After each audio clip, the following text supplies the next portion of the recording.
You want to see an honest review of the OLIGHT SEEEKER 3 Pro? Then stick around.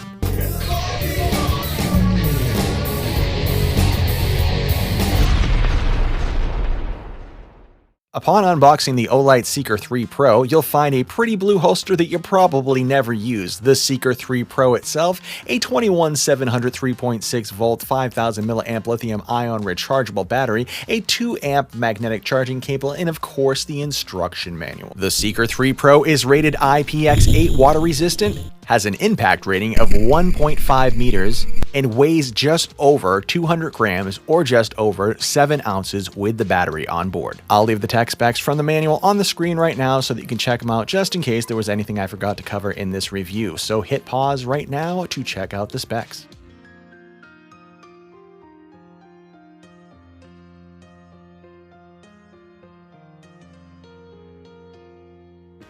During my runtime test, the SEEEKER 3 Pro ran on the 4200 lumen turbo mode for 2.5 minutes before stepping down to the 1200 lumen mode for an additional 2 hours and 7 minutes before stepping down again to the 600 lumen mode for an additional 35 minutes before the battery became completely depleted. During the thermal test on the 4200 lumen turbo mode, the SEEEKER 3 Pro got up to 127 degrees Fahrenheit or 52 degrees Celsius after 2 minutes and 34 seconds of use, and then it slowly dropped back down to an average of about 112 degrees Fahrenheit or 44 degrees Celsius for the remainder of the test that lasted for 1 hour. During my recharge time test using my Anker variable charger, the SEEEKER 3 Pro took just over 2.5 hours to fully recharge. However, like most included OLIGHT standard magnetic charging cables, I ran into the red-green problem that everybody seems to run into. Most OLIGHT users are probably familiar with this problem already if they own more than a handful of OLIGHT products. The issue is that the battery is fully charged, but the indicator light on the charger doesn't always turn green.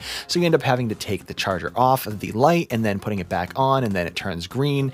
And technically, with that said, the recharge time, the actual recharge time for the SEEEKER 3 Pro is somewhere between 1.5 hours to 2.5 hours, because during my test, I ran into the same exact issue and it really messed things up. Now let's go over the modes, Lumen Outputs, and general operation of the SEEEKER 3 Pro. Okay guys, now we're going to cover some of the Lumen Outputs and mode general operation of this light. The newest feature on this light is going to be this new wheel that they put on, which is one of the X9R Marauder features. And essentially what this does is it kind of gives you the ability to rotate the wheel if you want to step into or seamlessly step into the different Lumen Outputs. First off, we're going to cover the lockout mode. The lockout mode works as such. It's an automatic lockout mode, and you have no control over locking it out manually yourself. So once that kicks in, it kicks in after 30 seconds of not using the light. And if you want to turn it back on, you can't. If you wanted to turn it off, you can. And that's how this works right now. So if I wanted to go into the turbo mode, I press that side button, nothing happens, right? Except for the indicator light for the battery kicks on. In order for me to unlock that, I have to twist the rotary switch, and now I'm unlocked and I can use it. And then I have to wait 30 seconds to lock it back out. So I'd have to throw this in my bag. I'd have to wait 30 seconds and then I could throw it in my bag. The first mode, we're going to go into the 5 lumen Moonlight mode, and that has a runtime of 15 days. Then we're going to step up to the 50 lumen low mode with a runtime of 55 hours and 30 minutes. Then we're going to step up to the 300 lumen mode, which is the medium mode. It has a runtime of 10 hours and 40 minutes. And then we're going to go into the 1200 lumen mode with a runtime of 2 hours and 15 minutes. And then, of course, you double click for the turbo mode, which is 4200 lumens with a runtime of 2.5 minutes. And then you can spam that if you need to use it for more than 2.5 minutes. But the light gets really hot, so don't do that. If you want to use the stepping mode, this is how that works. You turn the light on. And if you want to go all the way, we'll go all the way down. Oops. Yeah, we're going to go all the way down to... See, this is the thing. It's very finicky. I don't like how finicky this light is with the rotary switch. Am I going up? Am I going down? Okay, so this is all the way up. And when you go all the way up, it will flash. If you go all the way down, it takes a while. It wants to step, step, step, step, step. And now we're at the very lowest lumen output for that rotary, and it will flash once you hit it. And then you can cycle through and go up again. So see how that works. You go all the way up and that will flash again. So generally speaking, I don't actually really like this dial on the side switch. I think that they should have just left it as an X9R Marauder feature because it just does not fit well. It doesn't flow. This is the Seeker 2 Pro. I go into turbo, it's on. You know, I want to go into Moonlight, it's on. If I want to lock out this light, I hold down the button and then I go to try to use it, and I'm in that little red light kicks on and I'm locked out. I hold it down again and I'm out of the lockout mode. Very simple, easy function. I still got my strobe, you know, and all that stuff. I can go directly into Moonlight. I can go directly into turbo, and I like just having that button. This, I feel like I'm fumbling around with it a little bit more. I have to unlock it first, and then then I can go into my modes, and then I can get that seamless stepping and whatnot. But it just that doesn't matter to me. I'm not one of those people that care about something like that. So, you know, that's how this light works. Those are the Lumen outputs, and those are the features that this light has specifically. Now we're gonna go and check out the proximity sensor.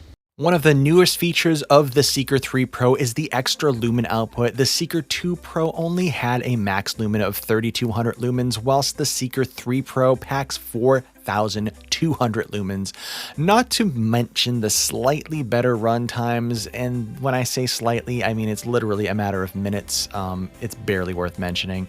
There's also a new proximity sensor that's actually pretty useful compared to their other lights that come with a proximity sensor. It even has its own built-in proximity sensor override in the UI that allows you to still use the 4200 lumen turbo mode in the fog, rain, or tight enclosed spaces.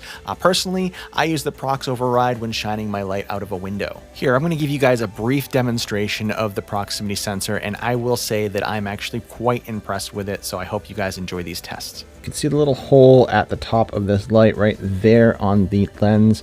That is the proximity sensor, and it's in alignment with the actual button. So when you aim it at something, when you turn the light on and you aim it at something, and I throw it into turbo mode, soon as I start getting close to something, within a foot away, that kicks on, and it just drops the light down, and once something's out of the way of the proximity sensor, it will turn back on to the higher mode. So right now, I'll throw this in turbo mode. Now there's a new feature on this light that I really, really like, and that makes the proximity sensor capable of turning back on. So right here, you'll see that the proximity sensor has turned the light down, but I can override it now by double clicking it. And now I still can use the highest mode, and the proximity sensor is temporarily turned off. So here we are. I want to be able to see what I'm doing. I can't see what I'm doing. And it seems to only work in the turbo mode.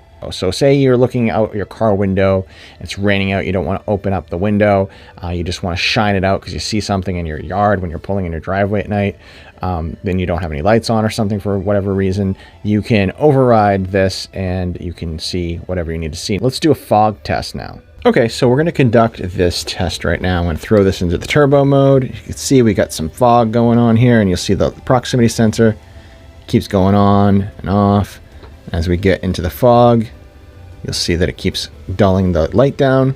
Now, the override button, you just double click again and it will override that proximity sensor. So once the light turns off, now nothing's going to shut this off except for me. See how that works? So you throw this into the turbo mode, proximity sensor is kicking on now.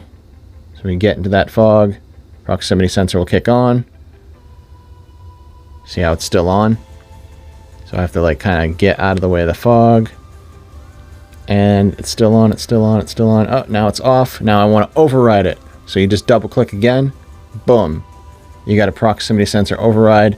You can get as close as you want to stuff now. And you don't have to worry about that proximity sensor turning back on until you shut the light off. And then you throw it back into the turbo and the proximity sensor works again. Now let's check out some beam shots from the Seeker 3 Pro. The Seeker 3 Pro has a max beam distance of 250 meters or 820 feet and a max candela of 15,625 on the 4200 lumen turbo mode. The LED color tint for this light is cool white, coming in at about 6,000 K. Okay guys, on my right I have the new Seeker 3 Pro, and on my left I have the Seeker 2 Pro. So I'm going to put this in the low 5 lumen Moonlight mode, and that's what that looks like. We're about 2 feet away from the door in front of me. I'll take a few steps back. As you can see, it's not super bright. Now I'm going to put this in the next one up, which is going to be the 50 lumen mode. Wait, that seemed like it wanted to just kind of skip around. Hold on, now I got to figure this out. I'm just not liking the Seeker 3 so far. It's just kind of very... Anyways, so this is what the 50 lumen mode looks like from about 5 feet away from the door. I'm going to take a few steps back again. I'm going to go all the way back here to the 15-foot mark.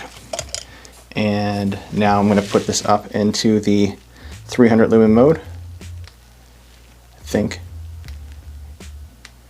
Okay, so that's the 300 lumen mode, I'm guessing, since this thing wants to kind of do what it wants. Okay, so that's the 300 lumen mode, and that's what that looks like. I got the Seeker 3 on the right, Seeker 2 on the left. Now I'm going to bump it up to the 1200 lumen mode, and that's the Seeker 3 on the right, and the Seeker 2 on the left. And now we're going to put this in the turbo mode. There we go, that's the turbo mode. On the Seeker 3, we got 4,200 lumens. On the Seeker 2, we have 3,200 lumens, and that's what that looks like. Now I'm going to just do the Seeker 3 so you guys can see what this looks like. And I'm going to put this in the Moonlight mode, 5 lumens. There we go. We're 15 feet away from the door in front of us. I'm going to bump it up again to the 50 lumens. And that's the 50 lumens. Now I'm going to bump it up again to the 300 lumens. We're at the 300 lumens. Now I'm going to bump it up again to the 1200 lumens. That's the 1200 lumens. And now I'm going to bump it up again to the turbo mode. And that is the 4200 lumens on the turbo mode.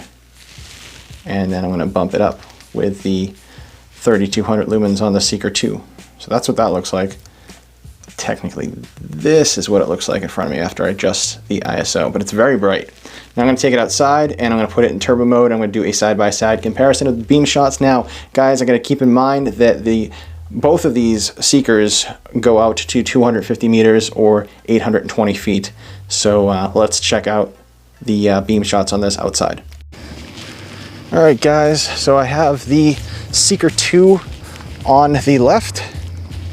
And now I have the Seeker 3 on the right. And I mean, these are pretty bright together. This is what it looks like. This is just gonna be the Seeker 3 4,200 lumens. And it's nice and bright. Those trees are about 100 feet away from us in the distance. And this is what it looks like, guys. Very nice. Very bright. And it's very dark out here. So when I shut this off, that's what it looks like.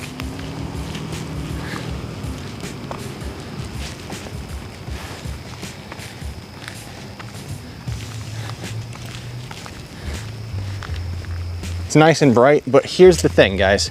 It's not too much different from the Seeker 2. I actually almost think that they look about exactly the same, to be honest with you. And this is what they look like side by side. I mean, it just looks like car headlights. I'll shut off the Seeker 2. And this is the Seeker 3. That's the turbo. And we got the turbo on the Seeker 2. See, Seeker 2. And now we got the Seeker 3. That's the Seeker 3. And we're about 125 feet away from the tree line up there. So it is really, really bright. I mean, if you're in the woods and you need to light it up, those trees across the road there, from where I am right here, that's about 300 feet roughly. So pretty damn bright if you ask me. I know there's a little light on there, but I'm gonna turn this off just to give you guys some perspective. The last upgrade that I want to mention on the OLIGHT Seeker 3 Pro is the power/mode button, which uses the same configuration as OLIGHT's overpriced 25,000 lumen X9R Marauder, which for me, I could take it or leave it, and here's why. If anything, I feel like it hinders the light's overall performance and functionality. Honestly, I think it has no place being on the Seeker 3 Pro at all, but some folks might like it. But during my beam shot comparison test, the Seeker 3 Pro button, along with the new automatic lockout mode, actually made the light a huge pain in the ass to use when I needed to switch modes during my demonstration. The light literally locks you out of accessing the power button every 30 seconds if you don't use it every 30 seconds, which becomes a real pain in the ass when you're actively trying to do something important. The last part of my rant is the special blue color that I wanted to buy during the flash sale doesn't come with the silicone grips to basically protect your hand from the heat. And this sucker does get hot, like really hot. And especially if you spam that turbo, it gets extremely hot, which basically makes the Seeker Pro more of a Seeker 3 Lite edition at best.